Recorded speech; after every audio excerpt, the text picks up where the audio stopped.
Saravanabhava Om, Saravanabhava Om, Saravanabhava Om. Om Muruga Om Muruga Om Muruga Om Muruga. Om Muruga Om Muruga Om Muruga Om Muruga. Om Muruga Om Muruga Om Muruga Om Muruga. Om Muruga Om Muruga Om Muruga Om Muruga. Saravanabhava Om, Saravanabhava Om, Saravanabhava.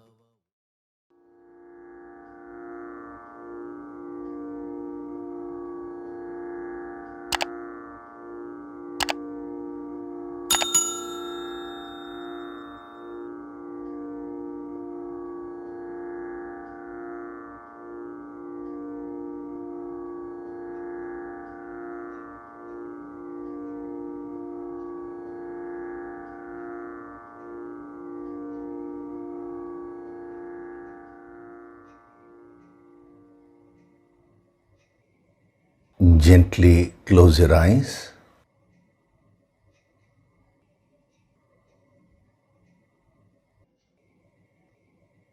Do deep breathing.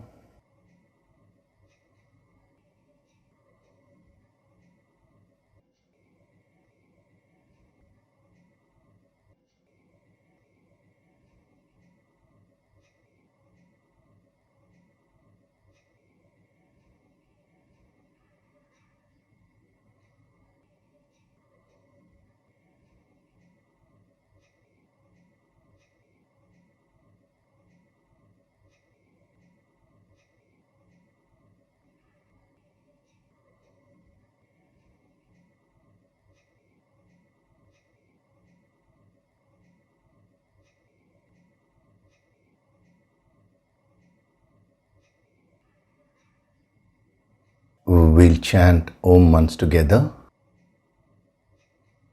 Synchronize the chanting of Om with your exhalation.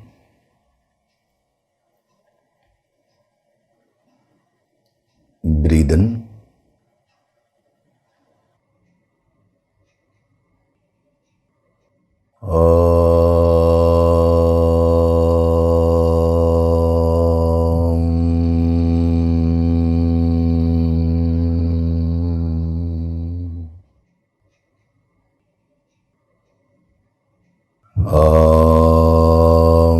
Sahana Vavatu Sahanau Bhunaktu Sahaviryam Karavavahai Tejasvinavaditamastu Mavit Vishavahai. Om Shanti Shanti Shanti.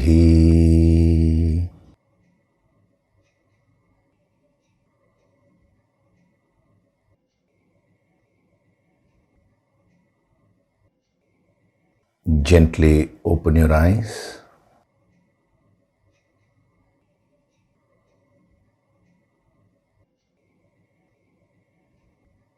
We'll chant from verses 6 to 10 of chapter 3.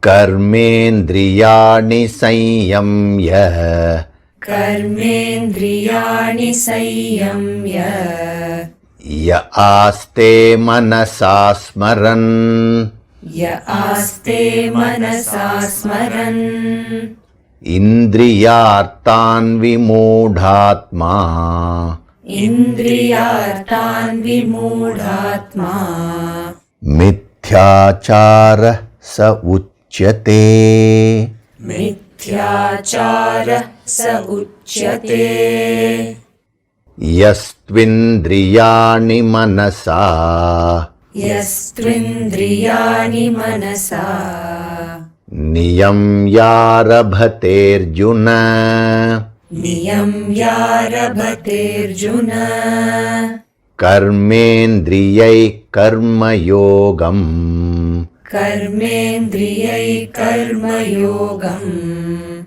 Asakti asaktah savishishyate. asaktas savishishyate. Niyatam kuru karmatvam. Niyatam kuru karmatvam. Karmajyayo hyakarmanaha. Karmajyayo hyakarmanaha. Sharirayatra pichate. Sharirayatra pichate. Na prasidhyeda karmanaha. Na prasidhyeda karmanaha. Yajñarthat karmanonyatra. Yajñarthat karmanonyatra. Lokoyam karma bandhanaha. Lokoyam karma bandhanaha. Tadartham karma kaunteya. Tadartham karma kaunteya. Mukta sangha samachara. Mukta sangha samachara. Saha yajña praja srishtva. Saha yajña praja srishtva. Purovacha prajapatihi. Purovacha prajapatihi. Anena prasavishyadvam. Anena prasavishyadvam.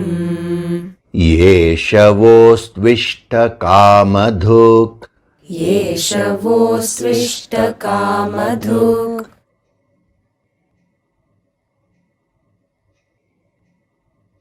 Hari Om, and a very good day to all of you.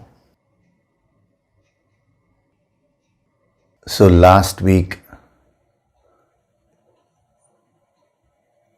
we entered into this verse, verse number 9.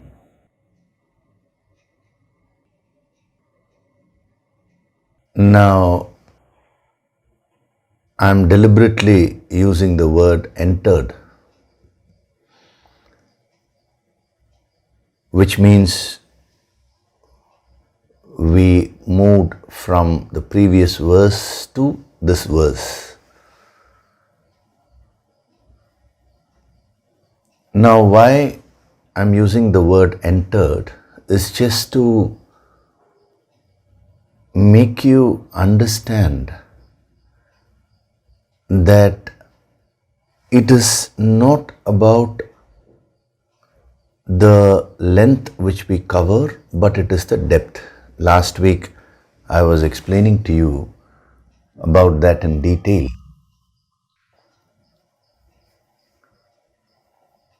Now, you'll find that whenever we move from one verse to another verse, there is some time given. We don't just jump into the verse straight away. We take a little time in seeing the word to word meaning, the basic meaning, then the basic translation, the chanting, of course, because the chanting makes it very conducive. Powerful vibrations are emitted, so your entire personality gets tuned into that divine frequency. And then after that, slowly, or we can use the word gradually, we start entering the verse and we proceed. Now, this is a very important principle of life.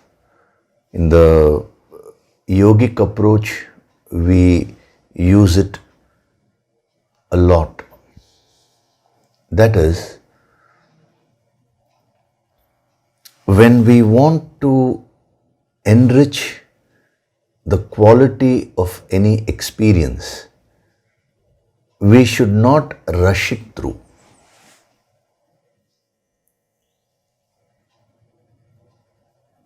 We should move into it gradually and move through the experience also gradually.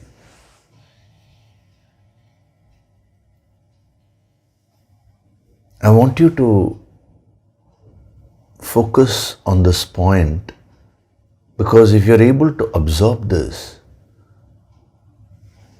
you will live your life in a totally different way. You will make your entire life very deep, each and every experience.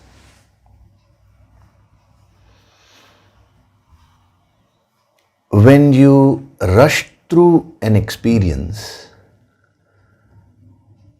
you don't register the minute aspects. You just register that experience in a generalized way. When you move through that experience gradually, you absorb every minute aspect of that experience and you complete it.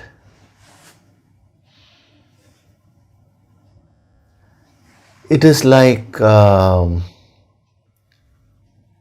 walking in a garden.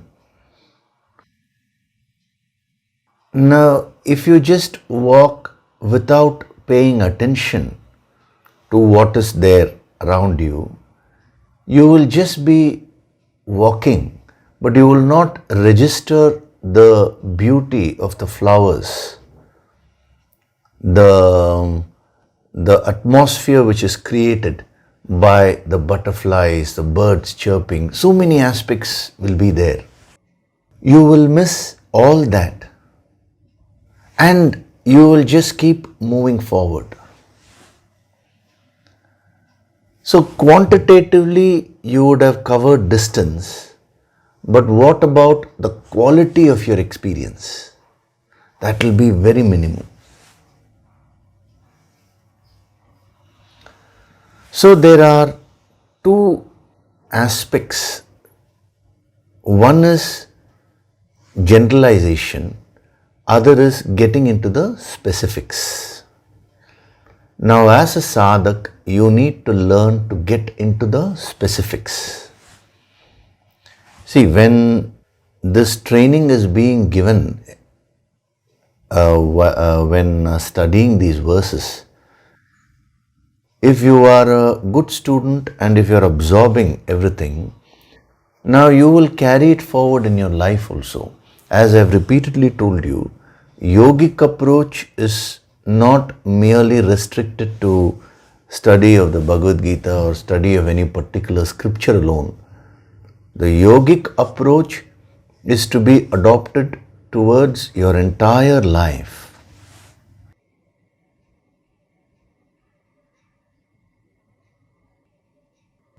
Now, when you watch a movie, let us say a thriller, now if you carefully see how they will construct a movie is that they will slowly build the characters, they will slowly build the plot, and as you are watching every scene, it will keep preparing you, it will take you inside. They will not straight away show you the best scene. It is very interesting. Now if they straight away show you the best scene, now that will not have a deeper impact on your mind. So the building up process is the key. It is the same thing with respect to these verses also. If we just directly get into the verse, Now you will miss so many things because your mind is not 100% alert and aware. That is why what these masters say is that when you move into the verses gradually, now every step will prepare you for the next step. The first step will prepare you for the second will prepare you for the third. Thus, you can cover the depth beautifully without it being a burden on you.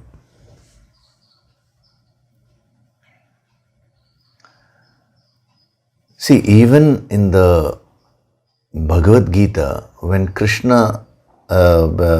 Arjuna surrendered to Krishna and he asked, now guide me, Krishna doesn't get into the guidance straight away.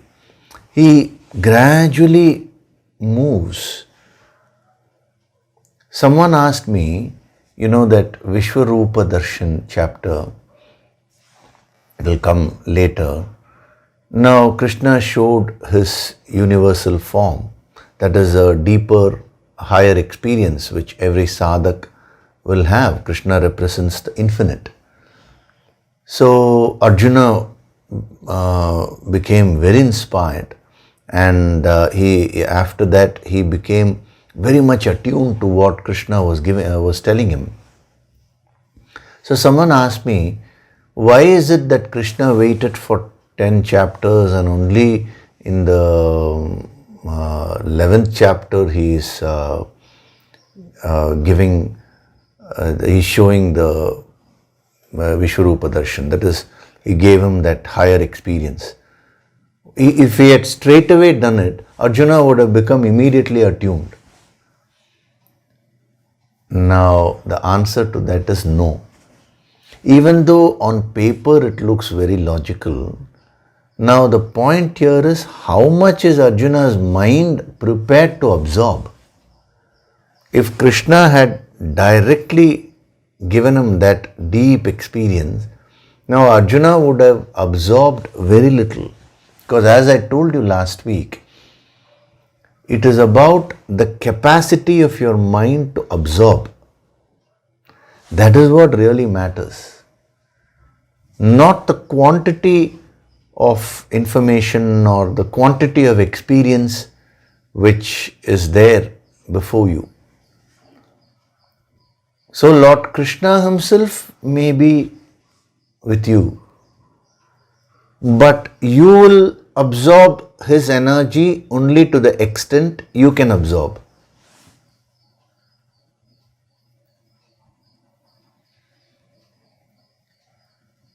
So that is why Krishna gradually builds. It's a very gradual journey. He keeps on building one word after the other, and all these words put together one verse. Then one verse will lead to the next verse. In between he pauses. Arjuna asks a few questions. Again, Krishna gradually builds up. As he is building up the flow of thought, he is also building up Arjuna's mind. You should remember that. See, in the yogic approach, we don't study these verses per se. We don't study them as a part of a text. We use these verses, whatever approach we adopt, we use that to train our minds. That is the key.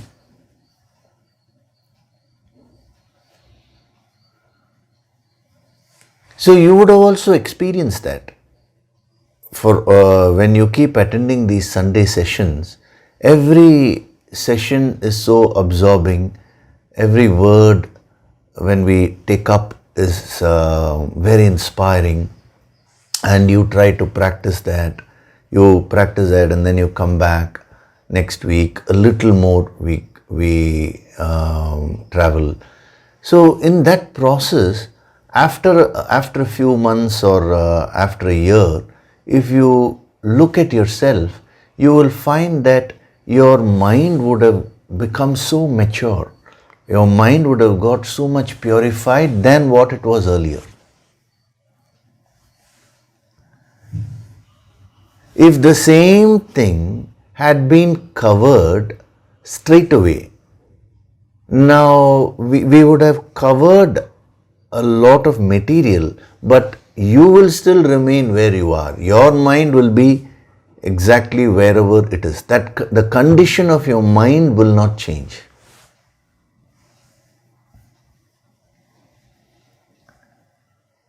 So when we move from one verse, for example here from verse 8 to verse 9, that is why last week we chanted, then the word meaning was given, a translation, and then a few points. We have not yet really fully gone into the verse, but it's a kind of a preparation, and then I asked you to do the homework also. Just chant the verse and read the translation and see what you can pick up naturally. No need to put too much of effort there. In the sense, no need to become too serious about it. Anyway, we are going to go into the depth. The idea of asking you to do that was to prepare your mind and make it more conducive for you to absorb these messages as we go into the depth. Now, you can practice this principle in your life also. Don't rush through your life. Where are you going? Have you ever just paused for a second and asked, where am I going in life? What is it that am I seeking? Have you ever asked these questions? No. Why? Because no time. You're running around so much without even knowing what the purpose of your life is. As a poet says, there is no time to stand and stare, he says. The rat race of life is constantly pulling your mind. It is not about the physical action we are talking about. I'm talking about the mental involvement. It is constantly pulling your mind so much that you don't have time to stand and stare. This is what a poet says.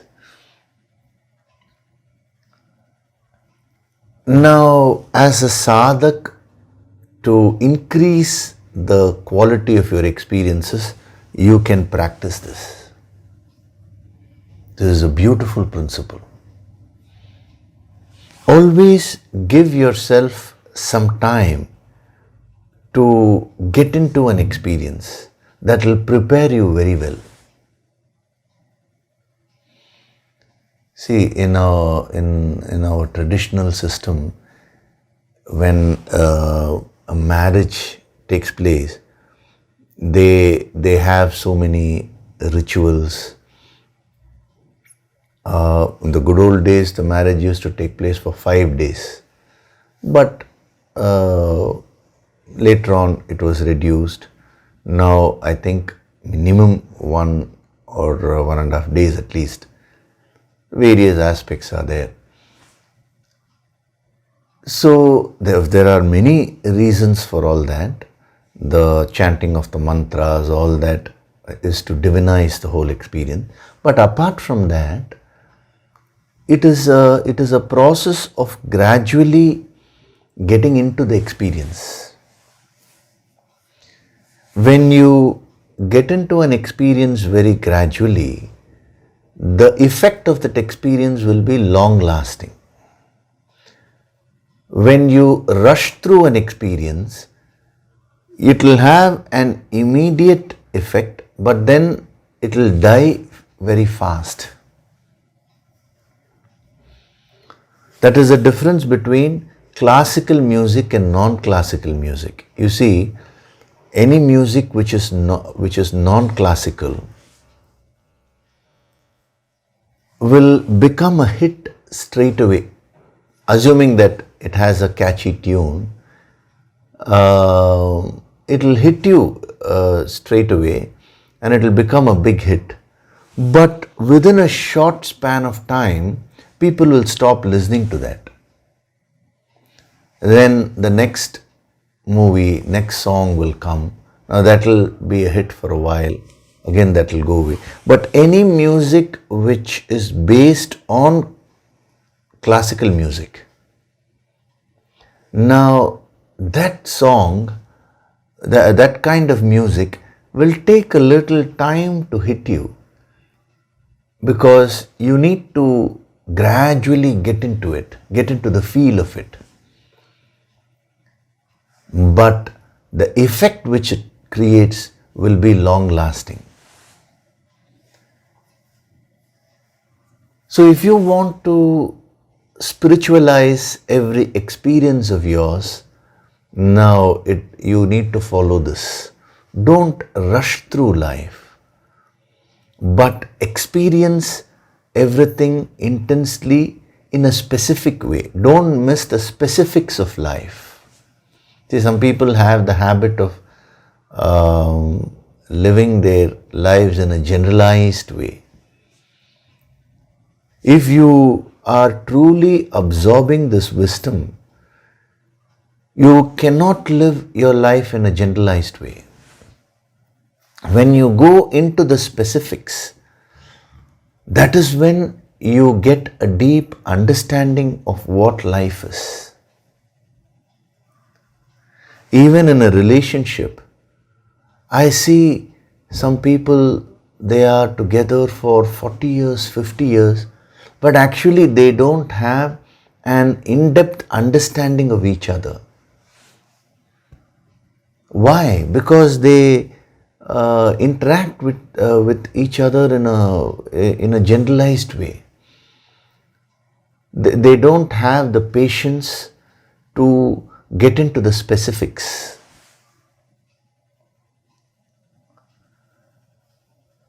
So this principle of the yogic approach, which we are using when we are moving from one verse to another, not only when we are moving from one verse to another, even entering into a verse, you'll find that it's done in a gradual way. Because whenever you move in a gradual way, you will absorb more. When you rush through, you will cover distance, but you will not absorb many things.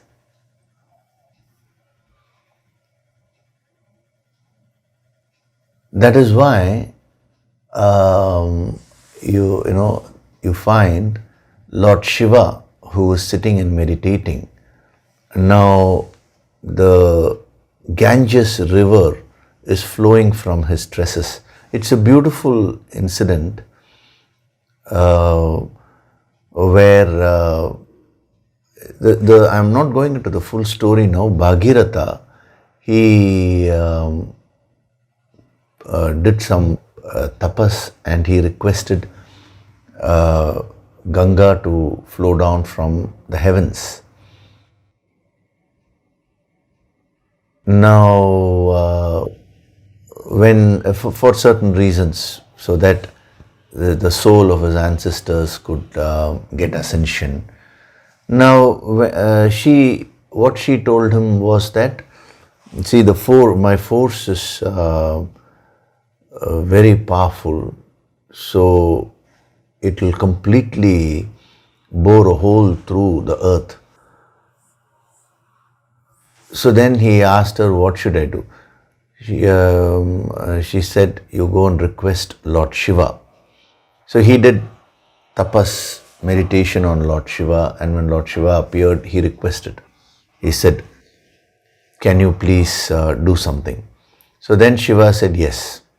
So he went and received the entire Ganges on his tresses. And then he went and sat and started meditating. Now, Bhagirath's purpose was to bring the Ganges river to the earth. But now, having received everything, Shiva again went into meditation. So, Bhagiratha did further meditation on Lord Shiva and then requested him, please release that. The most interesting part is Shiva released the Ganges river in trickles, not fully, because that force the earth cannot bear. So in trickles, and whatever that is being released, that is the Ganges river. This is the beautiful story. Now you need to understand the significance of the story. See, as I told you, these Puranas are filled with mysterious incidents, but behind each incident there is a lot of symbolism. There are a lot of messages which most people miss. That is the very purpose of the Purana. Not to get involved with incidents and now start having a debate whether what this person did was right or it's not that. What is the message they are trying to convey? The Ganges river represents the higher wisdom.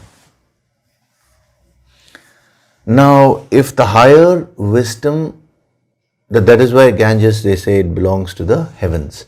Now, if the higher wisdom is given at one go, you will not be able to bear the force. It will just bore a hole through you and go away. So if you want to receive this higher wisdom, you need a person like Lord Shiva. Why a person like Lord Shiva? Because Lord Shiva's strength came from his austerities, from his tapas, meditation, the sadhana.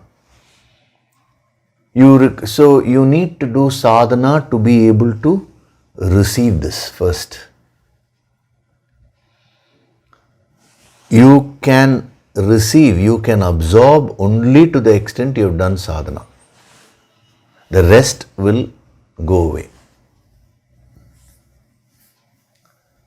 And then he gave it out in trickles. So when a master receives this higher wisdom, he doesn't give everything at one go. Again, nobody will be able to bear the force.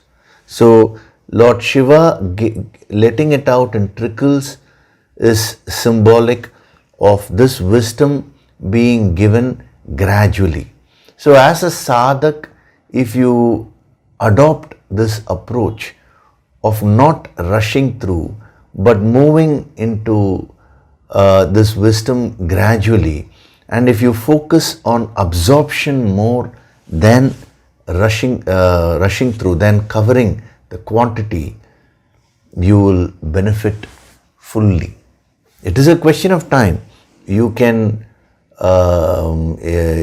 gain the entire wisdom, but this is the process. What is the factor which prevents you from moving gradually? Why is it that the mind wants to rush through? Even in your life, see, nobody has a time. Why? Because the mind lacks patience.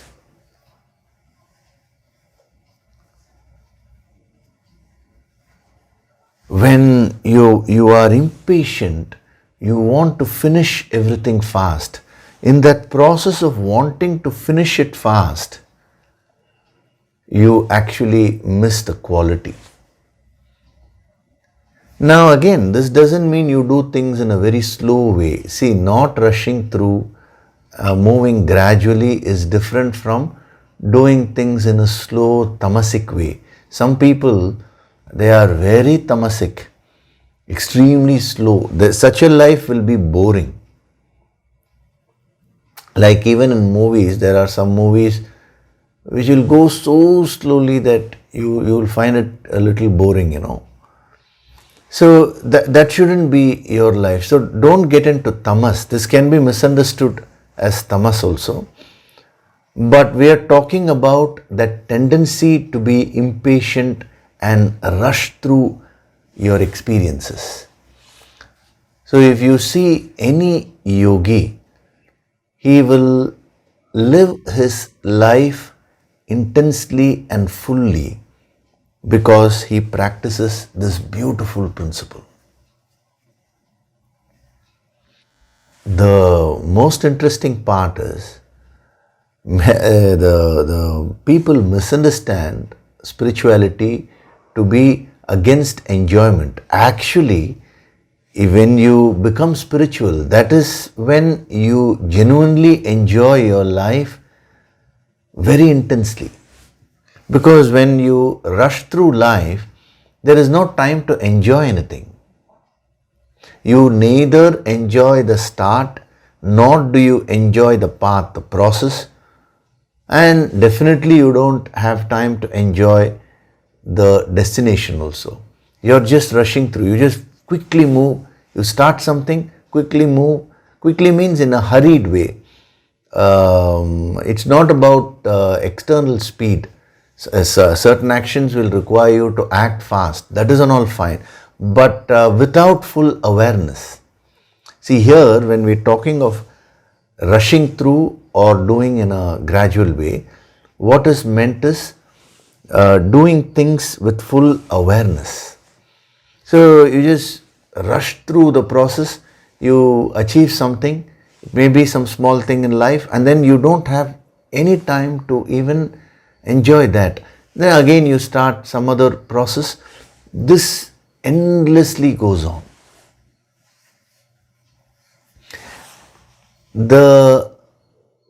Another important point which you need to notice, whenever you rush through any experience, that causes a lot of stress in your mind. So when you rush through your entire life, experience after experience, you are running here and there. Your mind is going helter-skelter. So within a few years, you feel the burden of life. There are some people who say, at a very young age, oh, I want to retire. This thought of retirement comes because you're not enjoying whatever you're doing. And you're not enjoying whatever you're doing because your mind is stressed. And why is your mind stressed? Because you rush through life. There is no awareness whatsoever. There is no awareness about what you're doing, what is your purpose, what is it that you're doing, what are you speaking. There is absolutely no awareness.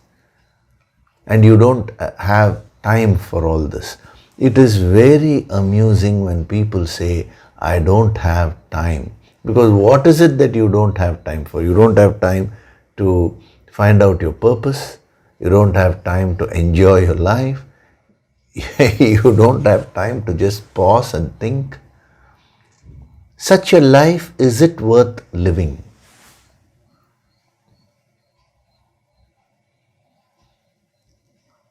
If you follow this, physically you may age, your body may age, but mentally you will never want to shirk activity. You will remain very active, and there is no concept of retirement. Externally you may have retired from office and all that, but your mind will never get into that mode of retirement. One boy has sent a mail. I'm using the word boy. He's in his early 20s. Now, if you read that mail, you will think it's a very old person talking.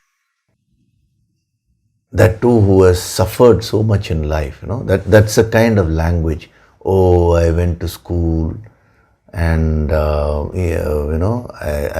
studied, and then I finished my degree, and now I'm doing my master's degree. After that, now I have to take up a job. I'll have to settle down. All this process, just thinking about all this, is putting so much of pressure in my mind. Yogishri, now what should I do? This is the question which he has asked. Actually, he has not yet started. Now only the real challenges are going to come. Now itself he's saying, I'm feeling that. So I'm just waiting for the day of my, retirement, when I can stop all that. If only I was born to in a rich family where my parents had, kept a lot of wealth for me, I would have neither gotten into study nor into all this work and all that. Happily, I can just sit and relax. Why am I feeling like this? Is it tamasic to feel this? This is what he has asked. The answer to that is yes. So there is a reason why nature hasn't given you all that. Because the moment you get all that, you yourself are saying you will stop putting in effort. So if the nature is making you struggle, it is because it is giving you an opportunity for you to overcome your tamas. So why does the mind get worn down? Because of the stress. So from this moment onwards, I am answering the question which that boy has asked, and also this will be very useful for all the sadhaks. From this moment onwards, start moving, that is, start experiencing things in life gradually with full awareness. Increase your awareness when you're experiencing various things. Register your life fully. If you are talking to someone, be in that fully. If you're eating, be in that experience fully. Register everything fully. Move into it gradually, not lazily, not in a hurried way also. That's why I'm using the word gradually, because sometimes the word slow can be misunderstood as being lazy. Because some people, even when an emergency comes, they react very slowly, saying that, oh, I'm calm. That is not calmness. That is foolishness. That is tamas only. So I'm not talking about the speed of the external action, but I'm talking about the intensity of your mind registering and absorbing. So that is an inbuilt training which is being given to you every Sunday. If you just follow these sessions, and if you automatically you will start absorbing this principle, this energy, and you will start applying it in your life also. This is a very essential aspect of karma yoga, incidentally, because when your mind becomes stressed, when you rush through things and when your mind gets stressed, you lose the capacity to act. Whereas when you take this yogic approach, your capacity to do karma, to do action, the right action, will increase tremendously. So practice this principle and start enriching the quality of all your experiences. Don't leave even a single experience. One by one, you move gradually. So what did we see last week? We just saw the translation of verse 9. So what does verse 9, what is the message of verse 9? It says this world is bound by action other than actions done for the sake of sacrifice. karma bandhanaha. The very nature of karma is to cause bondage, he says. Now in the previous verse, he said the very nature of akarma is to make you devolve. So therefore choose karma. And now he says the very nature of karma is to keep you bound. So you have to rise beyond that also. It looks like a contradiction, but when we go into the depth of this verse, you will find that it is not a contradiction. It's a further development of the previous verse.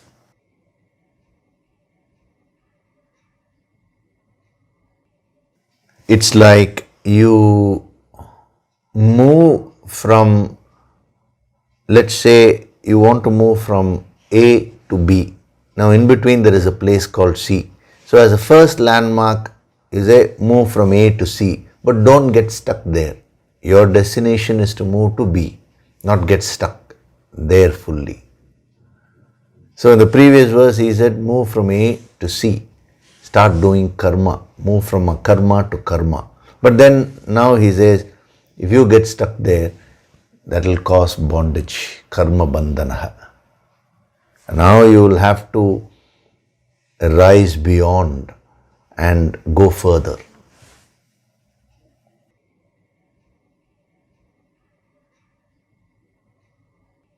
And then give up attachment and perform action for the sake of that, O Kaunteya, O Kunti Putra. Kaunteya was derived from the fact that Arjuna was a son of Kunti.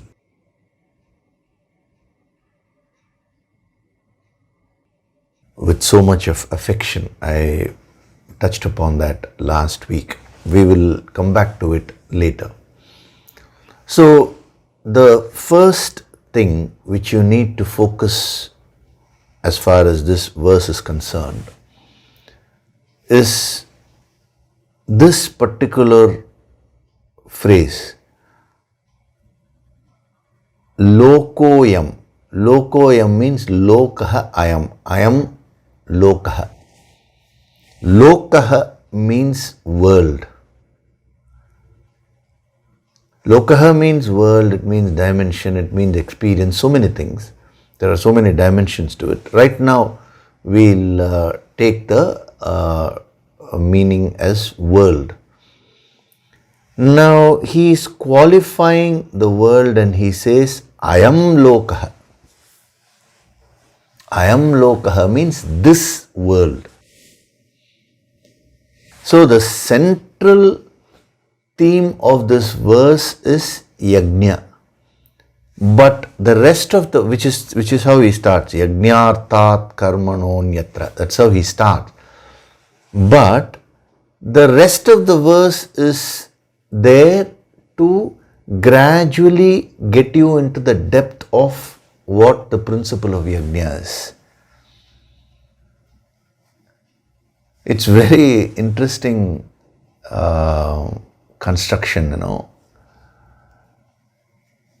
So why is he saying I am Lokaha, this world? There is a specific purpose.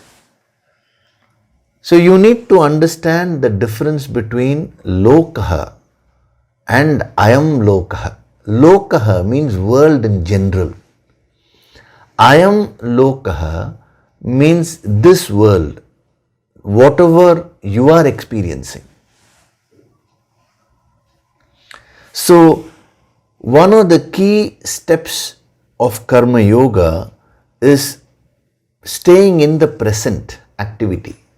Keeping your mind in your present experience is a very important aspect of Karma Yoga. Instead of merely saying Lokaha, by saying I am Lokaha, he actually brings your mind to your present experience. I told you, Lokaha means world. It means experience, actually, philosophically. So even though the world is so vast, There is something called your world, what you experience. Now, what is the necessity to say this? The reason why he is saying this is because the mind has this weakness to keep focusing on things which are unconnected to your life. Again, to your life, whatever your experiences are. This is a weakness. The mind tends to keep gossiping about what is happening in this place, what is happening in that place. If you really think about it, all those things have nothing to do with your life. But yet, the mind is so preoccupied with things which are not which doesn't have any impact in your life. See, what is my neighbor doing? What is that person doing? What car has that person got? You will say all this is a waste of time, where it's gossiping, But every day, that is what your mind is doing. What is happening in that country? I'm not saying you should not get to know, but we are talking about the mind being preoccupied with these factors, with these incidents. Once your mind gets preoccupied, thereafter it will get affected. It will get affected by various events which are happening, which are actually not connected to your life. Your neighbor may buy a very costly car. How is that going to affect your life? But your mind will get preoccupied with that, and it will start affecting your mind in a negative way.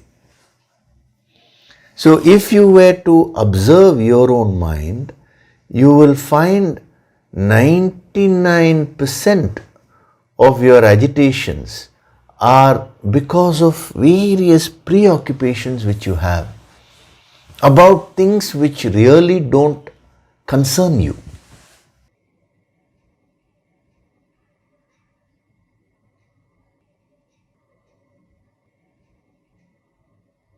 And even when we get to these scriptures, again the mind gets preoccupied with various non-essentials like Bhagavad Gita.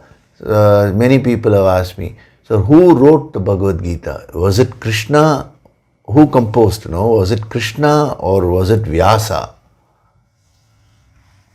Now, I would say, what does it matter? The vibrations are so powerful. So one who composed this should have been very, very divine.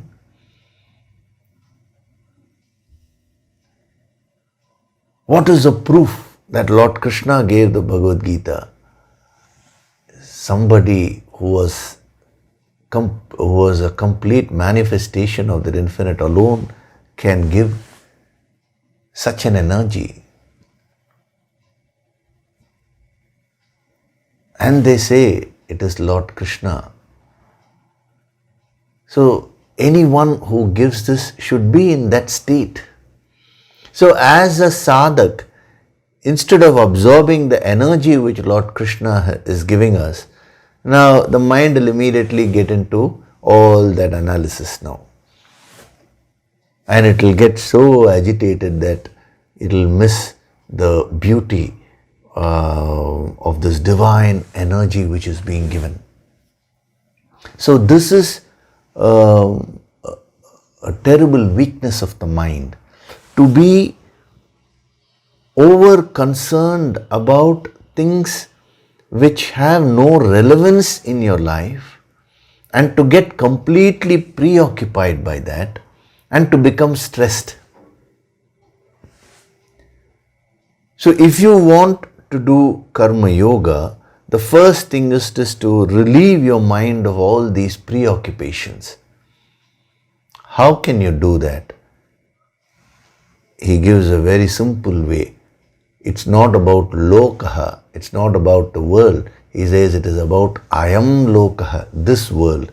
Change your focus from the world in general to your present experience in a specific way. I just now told you, no, don't lead a life in a generalized way.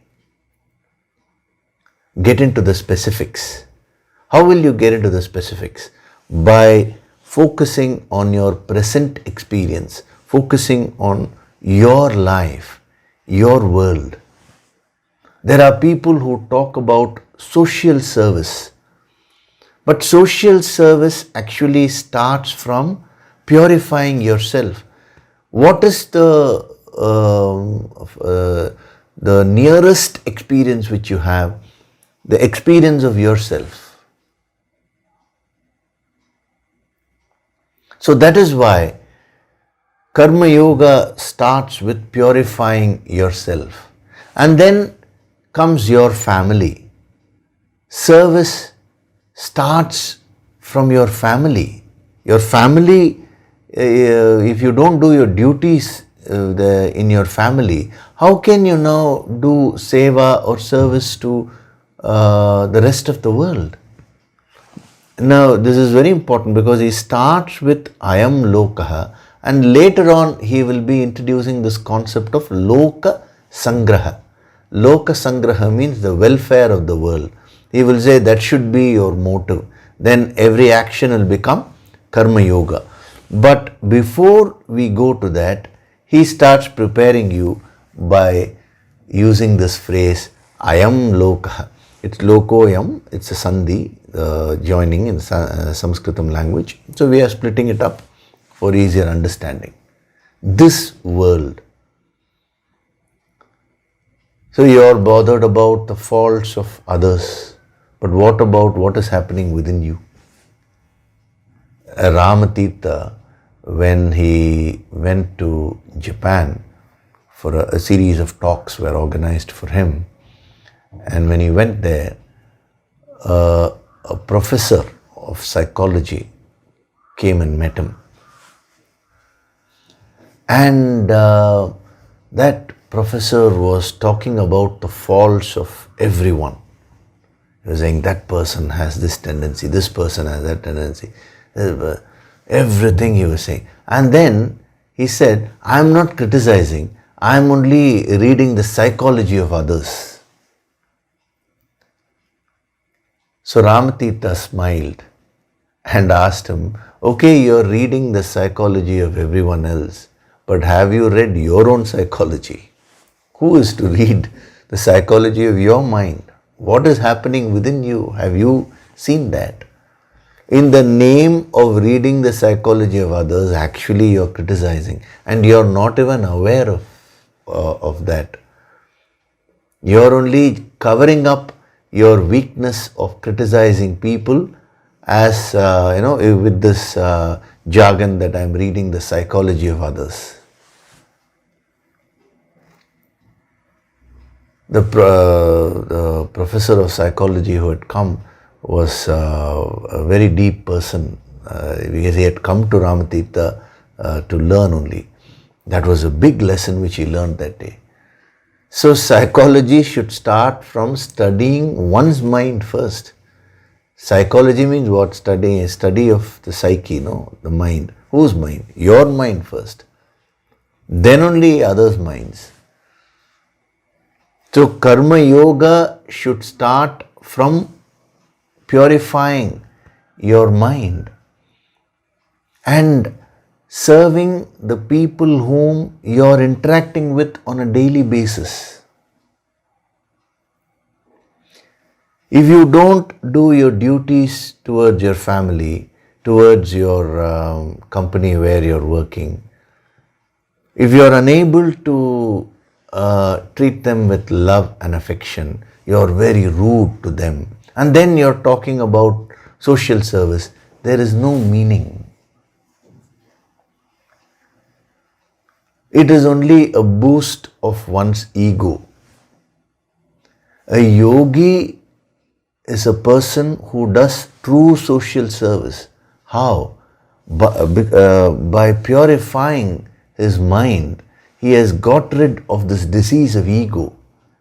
And when you purify the mind, you start serving the entire universe, not only humanity.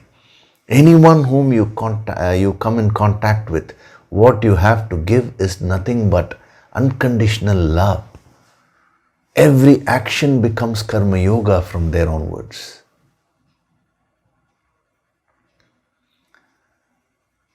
You're unable to do that today because of this weakness. And he is giving a superb principle. I am lokaha. So, one is the world, lokaha, but that word I am is what gives that depth in this context here. If you take away that I am, and if you just read it as the world is bound by action, that is also correct only. Instead of the word this, if you put the and just read it, it is not wrong. But this word, I am, the moment it says this world, now that adds a tremendous impact. It gives so much of impact. It becomes a sadhana for you. So, as a sadhak, from this moment onwards, now don't be bothered about too many things. What is happening there? What is happening here? The mind is so distracted, it is tempted, Instead, now ask yourself, what am I going to do today? Now, how do I become a better person? Genuinely, how do I transform from within today? What are the things which I need to do to purify myself internally? And who are the people whom I am interacting with? And how can I serve them? Last week, I had asked you to do a small homework, which is to feel the divine love. When he says, oh Kaunteya, there is so much of unconditional love oozing out from Lord Krishna to Arjuna. So I asked you to just feel that, not analyze it. See, an emotion should not be analyzed, it should be felt. Some people ask me, sir, what exactly is love? Love is something to be felt, not to be understood. You understood intellectually, I mean. There the understanding is through feeling. Why did I ask you to do that homework? That is a very important aspect of Karma Yoga, because Karma Yoga essentially means seva. When we come to Yajna, Yajna means sacrifice. We will be taking it up in detail. One of the aspects is seva, serving. And when can you truly serve another person? Only if you have unconditional love. If you are filled with hatred, negative emotions, like hatred, jealousy, fear, anger, envy, so many negative emotions, then how can you serve the other person? All these negative factors will limit your capacity to do Karma Yoga. So when he talks about Yajna, which is the central principle of the next few verses, he uses this word, this phrase, I am lokaha. By using the word I am, he is bringing your focus to your world, to your present experience. That is where you should start off with. So once your focus comes to the present, from there he will be moving very gradually.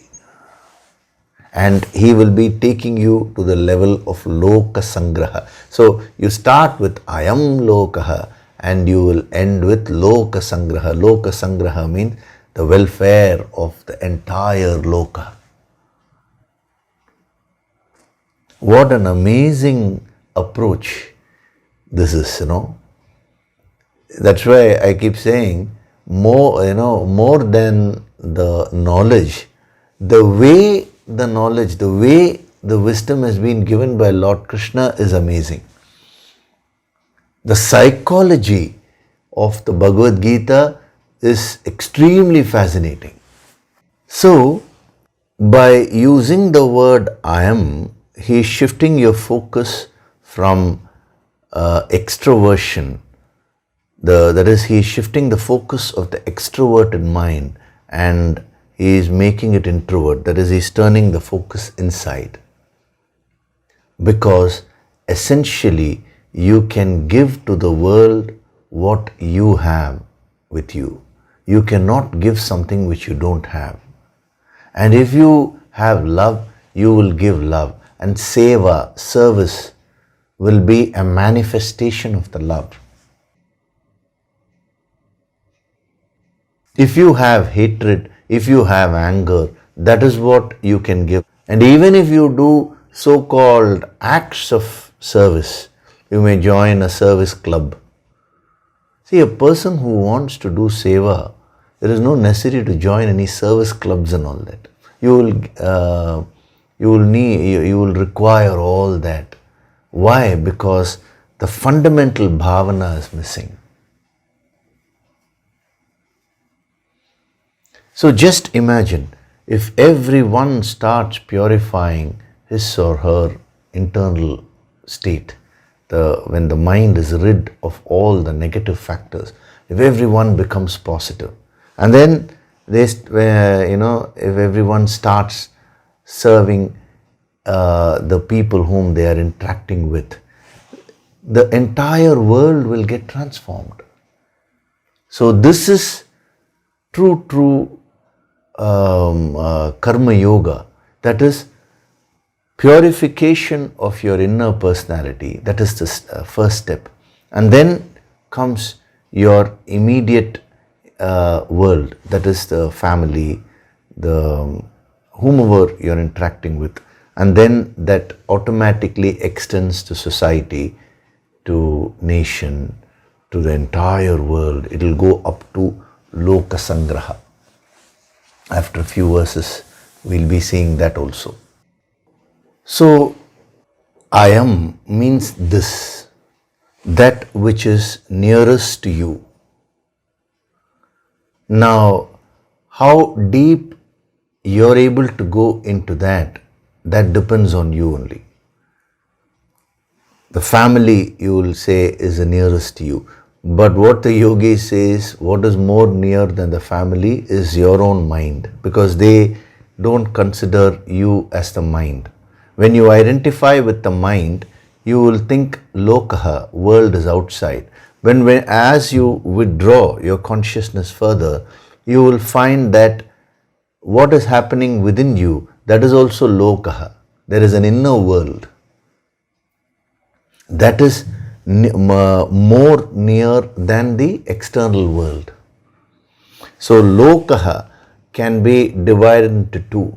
One is the external world and the other is the internal world.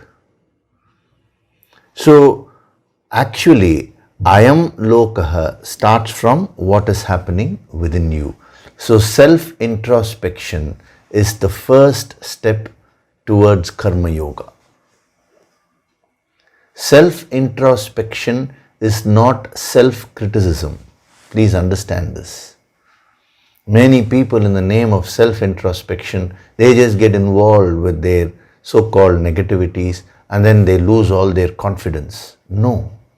Self-introspection means objectively seeing what is happening within you and cleaning up all those factors, negative factors, which are unnecessarily causing stress. Once you practice this self-introspection, automatically the correction, the cleaning up process, everything will start. And unless you do that, your bhavana, your internal bhavana will not become pure. And when your internal bhavana is not pure, your actions cannot be that of service, that of karma yoga. So I want you to think about this I am today as a homework. What is my immediate world? You can do it only to your capacity. If you have done a lot of sadhana and if you're able to see your own mind as in front of you, then that becomes your inner world. And how deep you're able to go into your mind also depends upon the sadhana which you've done and how much you've expanded your consciousness. So that I leave it to you. But whatever level you're in, whether you're able to penetrate the first layer of the mind or the second layer of the mind, or are you able to see some deep-rooted weaknesses, that depends on your present state of spiritual advancement. But whatever is it that you're able to see, now start working on those things. Start converting that negative energy into positive energy. And then the external lokaha, external world, from where does it start? From the people whom you're interacting on a daily basis. Invariably it will be your family, your colleagues in your office, whoever they are. And what do you need to practice there? Unconditional love. It's very easily said, but when you practice it only you will know the difficulties, because you will find each one will have various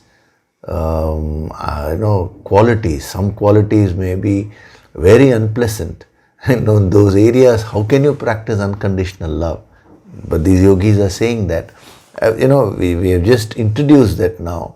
As we go along, so many tips will be given to you for you to easily practice all these things. It doesn't happen at one go. And then when as you start doing your karma yoga in this way, your identification will start expanding. From merely you to you can start accommodating more people, and then more your entire society, the whole nation, the whole of the universe. That's how you grow. That's how you expand your consciousness. So, ayam loka, this world. You need to pause there and absorb that energy first. So this world, and then what is he saying? Ayam loka karma bandhanaha, is bound by action. Bandhanaha means bondage. Karma means action. In a very gentle way, we have translated it as action. So this world is bound by action. So whatever you're experiencing as your world today, that is bound by karma, he says. Means who is bound? It is not that the world is bound. It is you who is bound. Your mind is completely in a state of bondage. That's what you need to understand. So the mind is completely caught up with that. And now how do we get out of that? He says, but among all the karmas, there is one type of karma. That is, those actions done for the sake of sacrifice. Yajñārtāt karmanah. Those type of activities, they don't make you bound. They get you out of this bondage, and they make you a free person. Very, very interesting. So, yajna is not about physical action, it is actually about the approach to action. You see, what he's talking about as yajna is not one external type of activity. It is an attitude towards anything which you take up. In the next chapter, he'll be covering this in even more detail, where he says how to convert everything into yajna. So, don't take yajna to mean merely the fire ritual. That is symbolic. We'll see all that in the coming weeks, because they've all been given in coded language, just as in any, like mathematics, you have various formulae. Now, if you want to explain one formula, now you'll have to go into the parts and expand it, and there's so much of depth to it. Theory of relativity, E equals mc squared, very easily said. But if you ask a physicist to explain that, he may take hours together, or days, or probably even months to explain that. So similarly, yajna is like a formula which he is giving. Now, in the coming weeks, we are going to expand it and see what is this yajna which he is talking about, and how does it get you out of bondage. So first of all, what is this karma bandhana which he is talking about here? And then how do you practicalize it in your life? He himself will be giving various tips in the next few verses, and we will go into the depth of all these principles so that you absorb this wisdom in its entirety. Okay, so we'll stop with that today. I'll just take up one question. It's a small point which I have to Mahendra ji, who has put his point in the YouTube section. He has said, Hari Om Guruji, I did the homework of looking at my life journey. I have become tired. And then of course he said pranams, thank you Guruji and all that. So the point here which I'm focusing is where he has said, I did that homework of looking at my whole life and I've become tired. Now, this is a case study. This is what it is for everyone. So just imagine thinking about what happened in the past. If that can make you so tired, it is you who has lived through all those experiences. So how tired your mind will be because of living through all those experiences. Why is it that the mind gets tired? Because those experiences have created a lot of scars in your mind. Impressions, psychic impressions. That is what we call as karmas. So the very aim of these sessions, the very aim of this particular chapter, Karma Yoga, is to remove all those scars so that instead of tiredness, you will start experiencing lightness. I am very glad that you have expressed yourself frankly, sir. Saying just by looking at the life journey, I am tired. So many impressions are there. This is for everyone. He has expressed it, others may not have expressed it.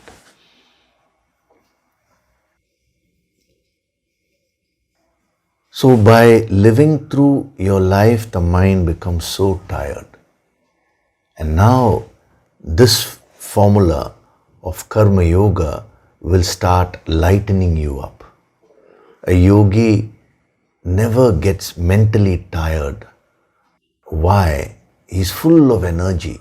How is that? because he lives through life along these principles of karma yoga. So my request to you, sir, is that you do some deep breathing and release that feeling of tiredness in your next sadhana session. Right now we'll be having the Nididhyasana meditation, so that some healing will be given to you.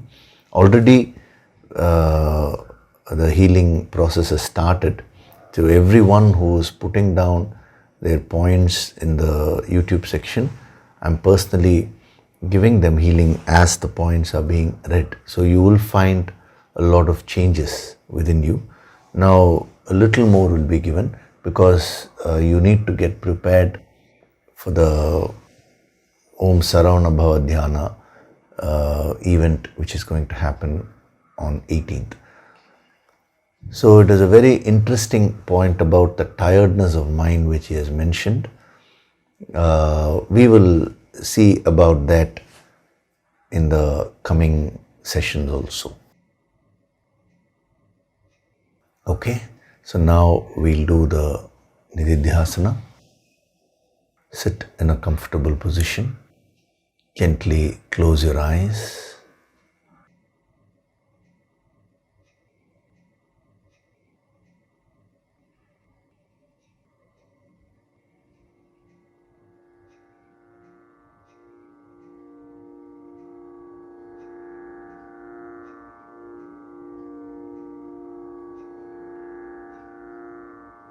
Do deep breathing.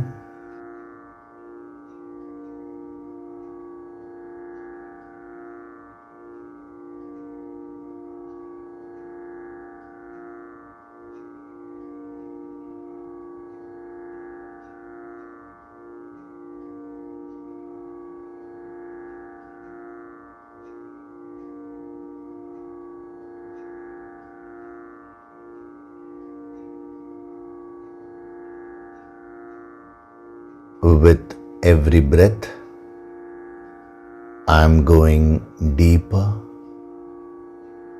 and deeper into a state of relaxation.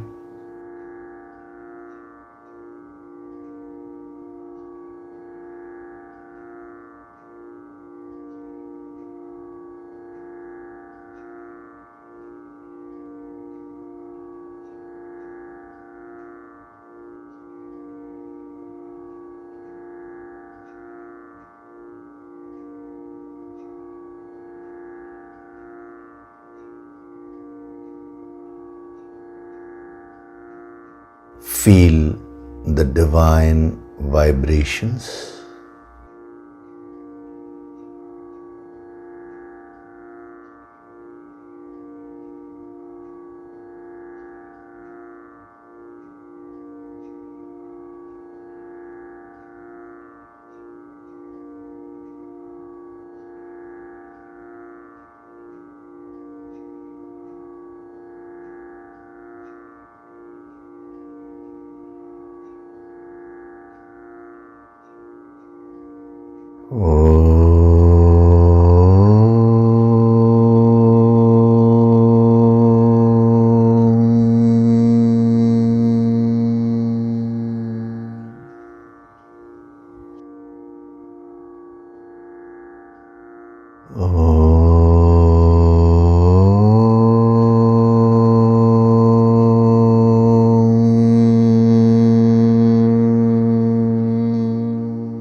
With every breath, I am going deep within me.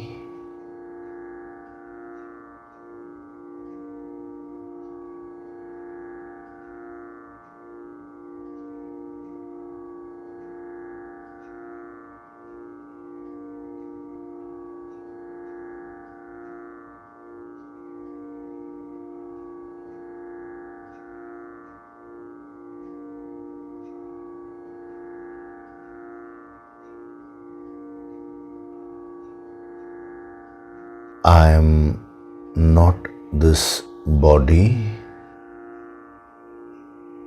I am not this mind. I am not this intellect.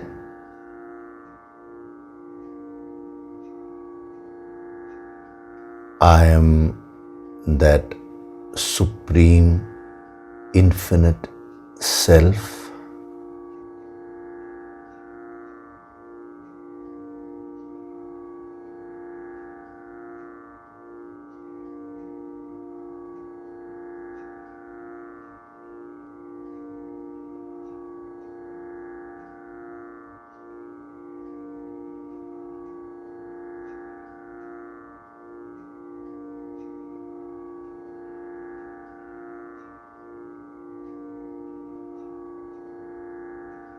From this moment onwards,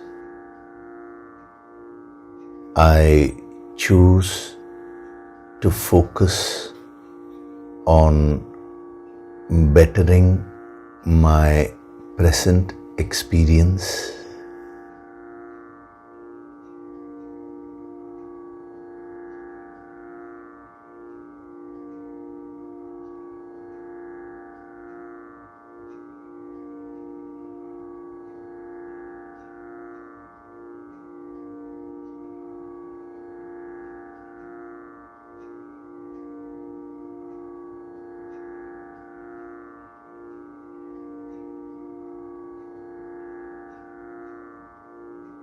I choose to purify myself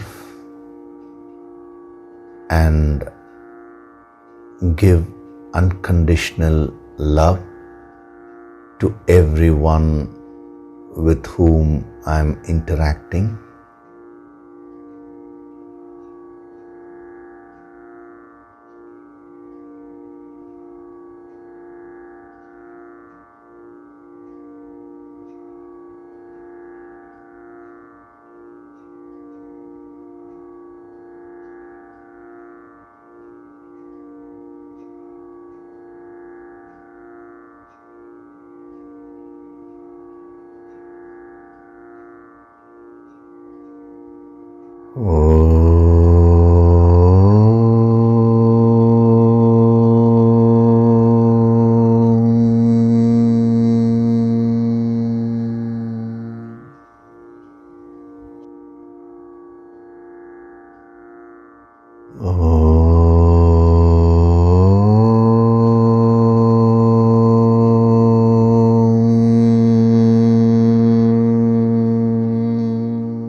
I am Swayam Prakashit, self-illuminating.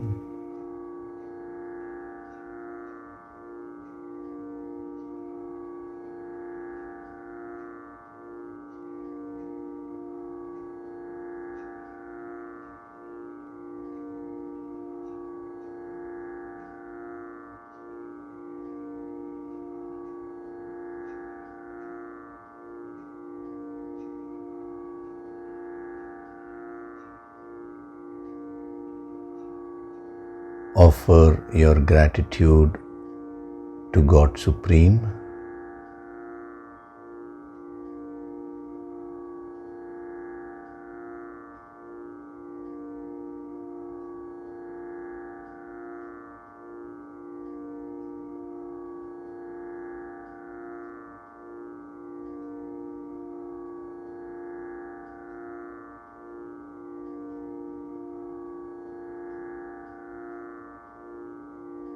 Offer your gratitude to your Guru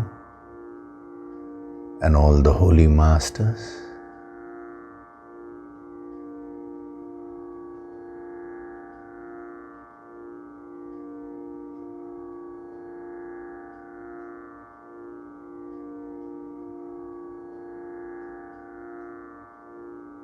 Slowly come back. Wriggle your fingers, your toes. Rub your palms together to create a warmth.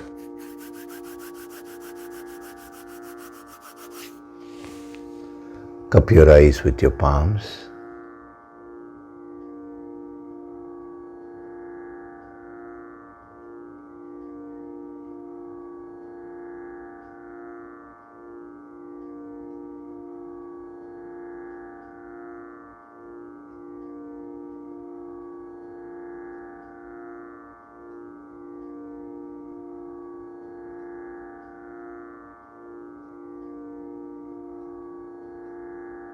Gently rub your eyes, cheeks, forehead, top of the head, back of the head and neck. Slowly open your eyes.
Welcome back.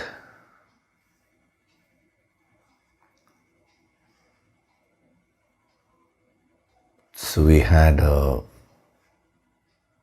wonderful session today.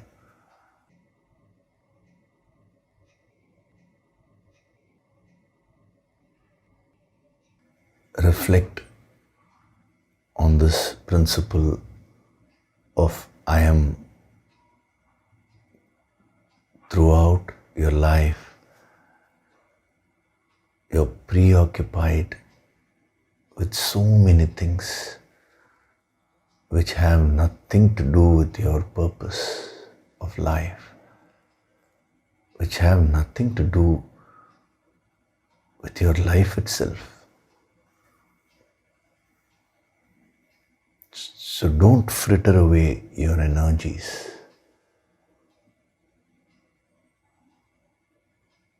So reflect on that principle and start practicing.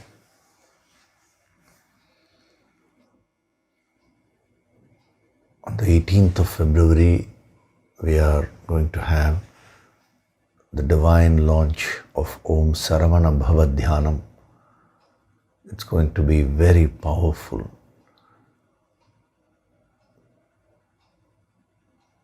Bhagavan Muruga represents the energy of dynamism and achievement. So it is because of the higher grace that that event is going to happen. Do your sadhana every day so that you prepare yourself to receive that higher grace. Okay? We'll continue further in the next session. Thank you very much. Hari Om.